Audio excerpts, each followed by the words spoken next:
What's up everybody, it is Colin here, and in this video I'm going to show you once again a profitable sweepstake affiliate marketing campaign. Today we're only going to look at the data and not the examples of the ads and the funnels, because I want to show you some important metrics where I get tons of questions about. So what you're seeing right now is my ad account dashboard, my Facebook ads dashboard. You can see this ad account is no longer active. I used to run this campaign around the time October 2018, and it did very well for me. So I want to show you a couple of different things. This is the Denmark campaign for H&M, which I ran, which is a very famous clothing brand in Europe, very trendy among young people. As you can see, I ran this to female and male, and I split up the age ranges for the higher ROI. So how did I do this? What did I specifically do? And where do we want to look at? What I did was I ran it broad first, 18 to 65 plus, to see if there was any traction. The advertiser I worked with on this campaign was Big Bang Ads, the direct advertiser. And what happened is they allow 18 plus traffic for Denmark. So Denmark is one of the most expensive geos in the world regarding traffic. But the payouts and the EPCs are also therefore extremely high once you get it to work.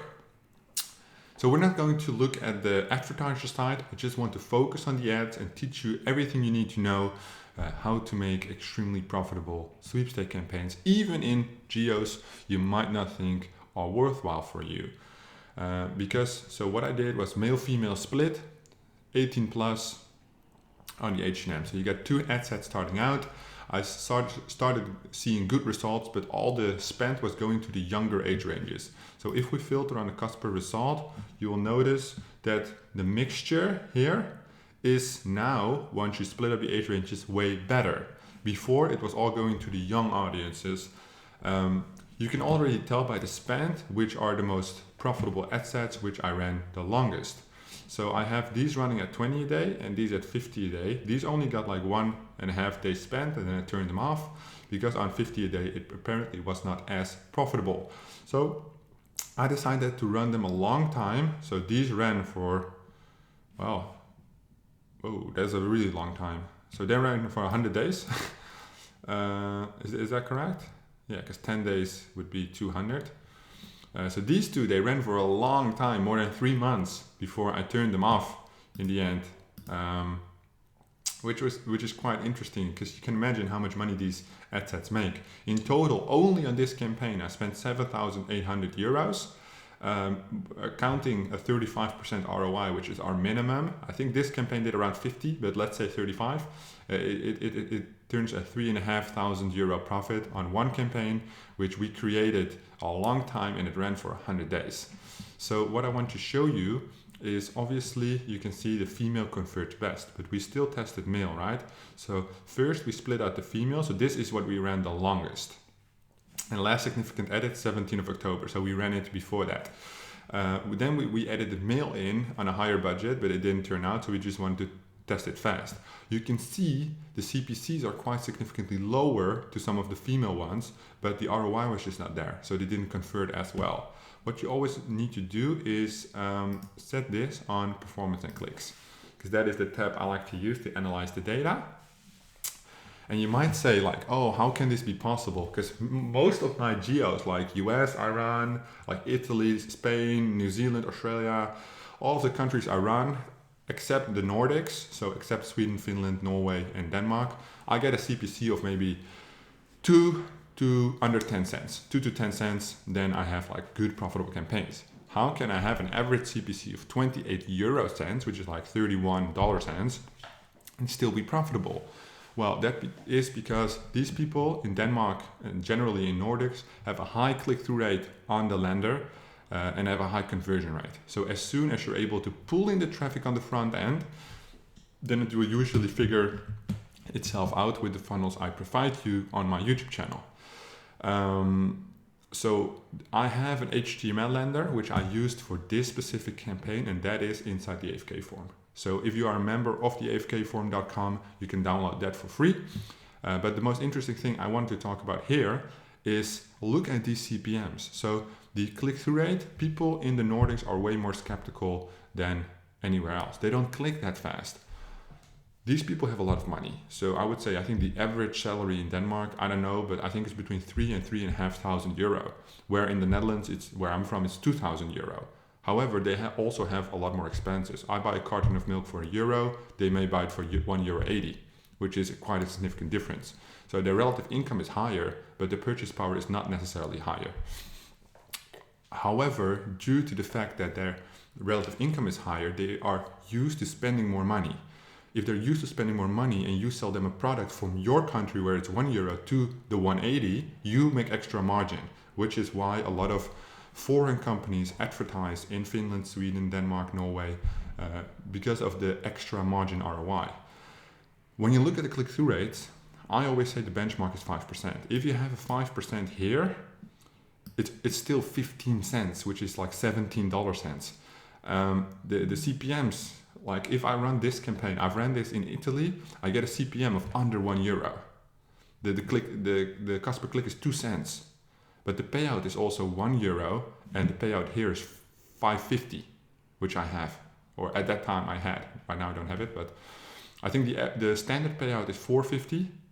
Then once you send traffic, I got bumped to 5, and then they needed traffic, so I got bumped to $5.50. I think I've seen €6 at some point even. The thing is, you just always need to watch the EPC. I don't care about the payout. It's all about EPC. So that is obviously very important. When you look at this, you can see other things. What I like to look at, let's just make this a little bit smaller. Can we just make that smaller? Or do we have to scroll?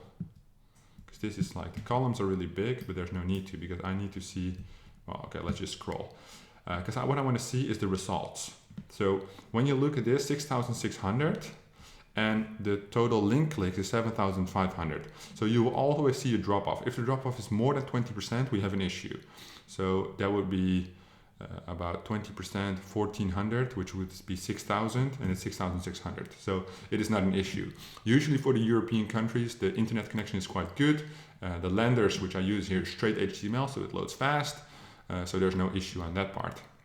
You can always expect a little bit of drop off, Facebook not communicating the numbers that well, or just the general internet speed. So for instance, for countries like Italy and Spain in Europe, you can have the fastest lender in the world. I've had lenders with loading like open 4 seconds, and still there's like a 25% drop off because these people are maybe in the mountains, or they have whatever of a connection which is not as stable as I'm used to. So everywhere I go, I have 4G. Even if I'm on the beach, I have internet connection, which 2 years ago, it wasn't the case. If I were on the beach outside of Amsterdam, there was no connection. Right now, everywhere I go in the Netherlands, I have a 4G connection, which is quite special. Not all of the countries have that. If you go to South Korea, I think you have 5G connection, which is even crazier. But you cannot expect, you have to look at the terms of the country. So for Spain and Italy, I know if there's a 25% drop off, it's not an issue, because you cannot fix, you have done everything you could. If you run the page in Spain, through a tool and it says open for speed, or it says under a second, then the issue is not with you, the issue is with their connection. Looking at this, what else is interesting is, as I said, the click-through rates. So the click-through rates are always quite low. I always say the average you should mark for is 5%. This was a 100% winning campaign. I mean, if you have a campaign in Nordics which is doing 50% ROI on a 7,000 spent, you have a good campaign, right? I mean, it's not the best, but this is one of many I run at the time. You can see that in Finland, on this campaign, I had 15% click-through rate, and the CPC was about the same. So that is a significantly more interested audience by other bidders, because they bid on the same interest I'm bidding on. Because here I'm obviously running H&M, I only run the H&M brand as an interest.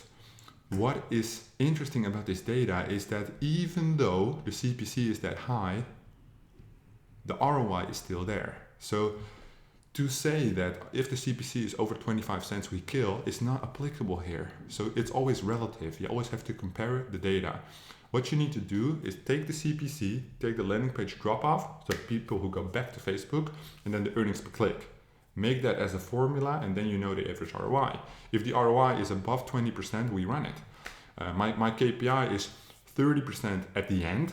So if it doesn't make 30% and I'm capped out on cash flow, I'm going to kill it, because then I can potentially have an extra 10%. However, if I have enough cash and it's making 20% money, then 20% is more than 0%. So I'll just let it run. In this case, you see that through time, we tested male. Male is not interesting. So we moved to female. However, what you can see is that we doubled down almost. No, we spent, this audience ran longer, right? So, we launched this later. So it started at 10th of October and we tested male in November. So first we only ran female for like almost a month. Yeah. After that, we changed this. So we also ran the young ages, but in the end we let them run longer because there's a significant more amount, well not significant, but at least more than 10% extra spend on these two. That only means that these were longer profitable. Although the CPC is higher, as I mentioned before, it was more profitable. And in that way, what I like to do is I don't split test straight from the beginning. First, throw it online, see if it gets traction. If it does, is it more than 30%? Let it run. If it's not more than 30%, or you think it's like 200%, so you see like, oh, there's more potential in certain areas, let's cut it up. Then you cut it up. But also the problem I had in this geo is that there's not that many people. So the audience sizes here are not that big. What do you get with the frequency? Where's the frequency? Here. The frequency is almost all for the female above 2, almost 3. With sweepstakes, if the person doesn't see it the first time, it's rare that they click on it the second time. I would say the second time impression click-through rate is under 1%. So what happens, as soon as the frequency go up, the click-through rate goes down and the CPC goes up because it is less relevant to the audience. In that sense, these CTRs are amazing because they probably, on first time impression, they're maybe like 6 to 8%. Because this is already at 2.7, 2.7, 2.3, 2.4. Obviously, this has been running for 100 days, so more than 3 months. In that sense, I think this was a great campaign, a great example. Please leave your comments down below and I will try my best to answer them as soon as possible. Leave a like on this video and I'll see you guys in the next one. If you want to see more videos, click over here and make sure to subscribe to the YouTube channel so you don't miss any of the stuff we're putting out over there.